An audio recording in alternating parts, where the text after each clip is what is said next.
Salut à tous. Alors vous êtes plusieurs à m'avoir demandé comment fonctionnait un petit peu le trading et un peu entre guillemets les bases pour savoir comment on pouvait trader aussi bien en bourse que sur les marchés de crypto-monnaies. Donc du coup j'ai prévu de faire une série de vidéos plus ou moins courtes en partant des principes de base entre guillemets du trading jusqu'à vous aider à comprendre un petit peu mieux des graphiques tels que l'on a sous les yeux. Alors déjà quand on fait du trading, il faut comprendre en fait un principe qui est assez simple. Le but est d'acheter à un certain prix et de revendre forcément plus cher que le prix auquel on a acheté pour essayer d'en dégager un bénéfice.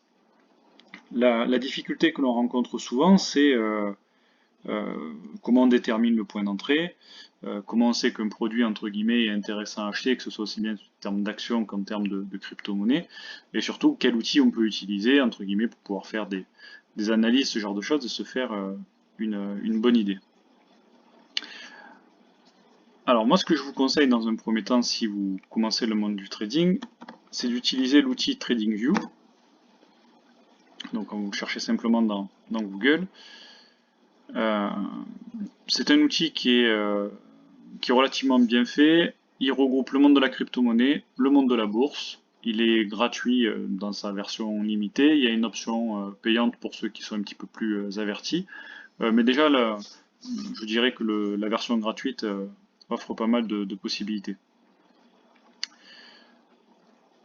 Donc lorsqu'on recherche en fait un symbole, la première étape c'est de se dire qu'est-ce qu'on veut acheter. Imaginons qu'on veuille se positionner sur du Bitcoin pour une crypto-monnaie, donc on va chercher le Bitcoin. Bon, souvent on retrouve tout un tas de symboles dans la liste de cette manière-là et on se retrouve un peu perdu. Ce qu'il faut savoir c'est que on achète par paire en fait, c'est-à-dire que on achète du Bitcoin avec du dollar ou on l'achète avec de l'euro. On peut l'acheter aussi avec une autre crypto-monnaie. Et du coup, il a un cours différent en fonction de la monnaie dans laquelle vous l'achetez. C'est-à-dire que comme 1 euro n'est pas égal à 1 dollar, si vous l'achetez en euros, il aura un prix différent au même moment en dollars. Donc la première étape, c'est de cibler entre guillemets le couple de monnaies dans lequel vous voulez l'acheter. Très souvent dans le monde des crypto-monnaies, on achète au début ce qu'on appelle un stablecoin, qui est une crypto-monnaie qui est indexée sur le cours du dollar, donc qui a entre guillemets toujours le même cours et qui suit l'évolution du dollar dans le temps, pour ensuite basculer sur une crypto qu'on pourrait acheter. Donc là par exemple dans la liste, on retrouve donc tout en bas ici la paire BTC USDT. Alors qu'est-ce que ça veut dire BTC USDT? Si je clique dessus, donc en fait, là on est sur les courbes du Bitcoin par rapport au cours de l'USDT. Ce qui veut dire que pour pouvoir acheter du Bitcoin au prix que je vois d'afficher actuellement à l'écran, euh, il va me falloir de l'USDT. Donc il va falloir dans un premier temps que j'ai de l'USDT. Donc ça c'est pour vous expliquer comment marchent les paires. Si à un instant T j'ai du Bitcoin, je peux décider de le vendre et d'obtenir ces fameux USDT. C'est-à-dire que ça marche par paire. Je pourrais avoir une paire Bitcoin-Euro, elle existe aussi, ou Bitcoin directement dollar américain. Voilà, donc ça en fait c'est le couple de monnaies est important puisqu'en fait c'est les monnaies dans lesquelles vous allez acheter et revendre. Sur, sur un graphe par exemple de ce type, euh, souvent on ne comprend pas trop en fait à la première lecture ce que ça veut dire. Les bases du trading en fait il faut comprendre que c'est l'offre et la demande. C'est-à-dire que c'est un peu l'offre et la demande qui fixent le prix de l'actif que l'on veut acheter. Si on est très nombreux à vouloir acheter du Bitcoin et qu'il y en a très peu à la vente, mécaniquement son prix va monter. Si on est très nombreux à le vendre et qu'il y a peu de personnes en face pour l'acheter, bah, son prix va forcément baisser puisqu'en fait il y aura plus d'offres que de demandes. C'est ce que reflètent ces graphes en fait. C'est-à-dire que les bougies que vous avez ici en rouge et vert, ça correspond au cours de la crypto-monnaie.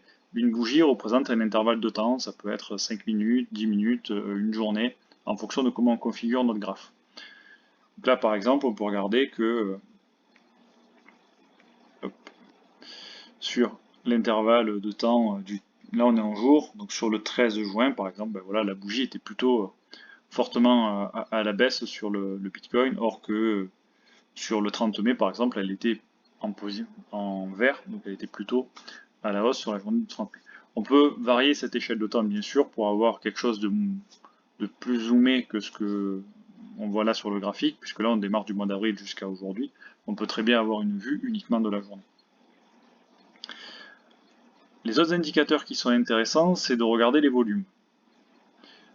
Juste avant, je vous disais que le cours d'une crypto-monnaie ou d'une action, hein, ça marche exactement pareil, sont liés au volume d'achat-revente. Et ces volumes d'achat-revente sont souvent, eux, liés à une actualité, une news qui est sortie, voilà, un phénomène, entre guillemets, qui fait que on peut avoir en masse des achats ou en masse des ventes.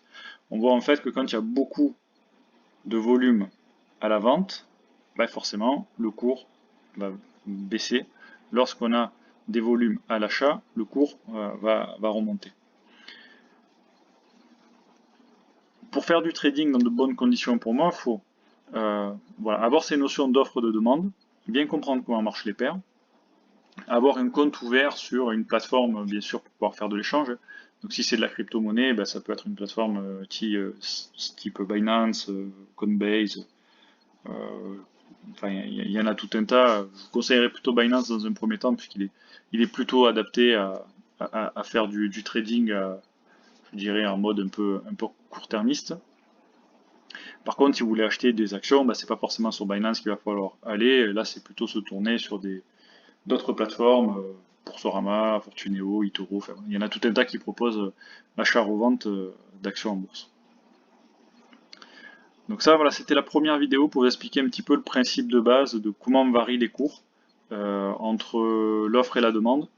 Je ferai une seconde vidéo dans laquelle on rentrera un petit peu plus dans l'analyse de différents actifs et de rechercher un ou deux actifs ensemble, de faire une première analyse et essayer de déterminer au cours de cette vidéo-là ou de celle d'après, entre guillemets, qu'est-ce qui pourrait être un point d'entrée intéressant et quel indicateur on peut utiliser. Voilà, je vous remercie. N'hésitez pas à vous abonner, à liker la vidéo et un commentaire, ça aide au référencement de la chaîne. Merci à tous.